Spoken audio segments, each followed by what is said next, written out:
গোপন সূত্রে খবর পেয়ে আগ্নেয়াস্ত্র ও 500 গ্রাম ব্রাউন সুগার সহ 3 দুষ্কৃতীকে গ্রেপ্তার করল ডালখোলা থানার পুলিশ। পুলিশ সূত্রে জানা যায়, সোমবার ডালখোলা শহরের একটি ব্যাংকের সামনে ওই 3 যুবককে ঘোরাঘুরি করতে দেখা যায়।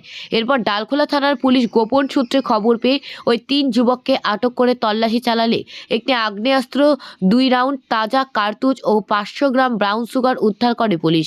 অভিযুক্তদের মধ্যে 2 জন মণিপুর ও 1 জন বিহারের বাসিন্দা বলে জানা যায়। এরপর অভিযুক্তদের গ্রেপ্তার করে ঘটনা তদন্ত শুরু করেছে পুলিশ।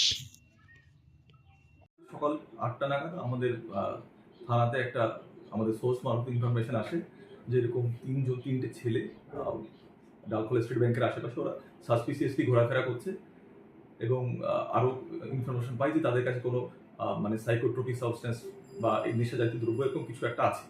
তো সেই খবর পাওয়ার পরে থানা থেকে আমাদের টিম যায়, টিম গিয়ে ওদের ডিটেন করার পরে যা এসওপি আছে, এনডিপিএস অ্যাক্টে যে সমস্ত এসওপি আছে সেই এসওপিগুলো ফলো করার পরে তাদের সার্চ এবং সিজার করা হয় এক্সিকিউটিভ ম্যাজিস্ট্রেটের সামনে। তো আমরা সার্চ করার পরে প্রায় 500 গ্রামের বেশি ব্রাউন সুগার আমরা সিজ করেছি।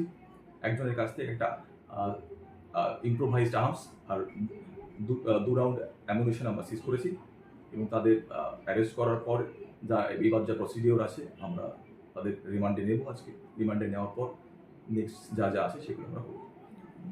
ধৃতরা কোথাকার? আমরা দেখলাম ওদের 2 জন আছে মণিপুরের, আর একজন আমাদের এখানকার পাতলুন বিহারের বাড়িদার।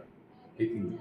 আচ্ছা, ওই ব্রাউন সুগারটা কি ডাল? এখনো সেরকম কোনো মানে আমাদের কাছে কিছু ইনফরমেশন পাইনি। আমরা ইনভেস্টিগেশন করবো, ওদের রিমান্ডে আনবো, তারপর দেখা যাবে যে কোনভাবে করার সেটা করবো।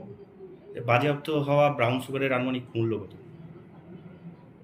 আনুমানিক কেউ বা কারা থাকতে পারে, আমরা ওই জন্য তাদের রিমান্ডে নিচ্ছি। তো এরপর দেখা যাক, যদি আর জড়িত থাকে তাদের আমরা অ্যারেস্ট করবো। আচ্ছা, উদ্ধার হওয়া ব্রাউন সুগারের দাম কিরকম? দেখুন, এদের কোয়ালিটির উপর ডিপেন্ড করে কেমন ধরনের কোয়ালিটি আছে এটা আমরা এখন তো বলতে পারবো না, পরে জানা যাবে, তখন জানালে আমরা বলবো আপনাদের। যাদের অ্যারেস্ট করা হয়েছে তাদের নামগুলো? অ্যারেস্ট করা হয়েছে 3 জনকে, হাবিবুর রহমান ও এখানকার বিহারের, আর বাকি 2 জন সরোজ খান আর মোহাম্মদ তসলিম, এরা মণিপুরের বাসিন্দা।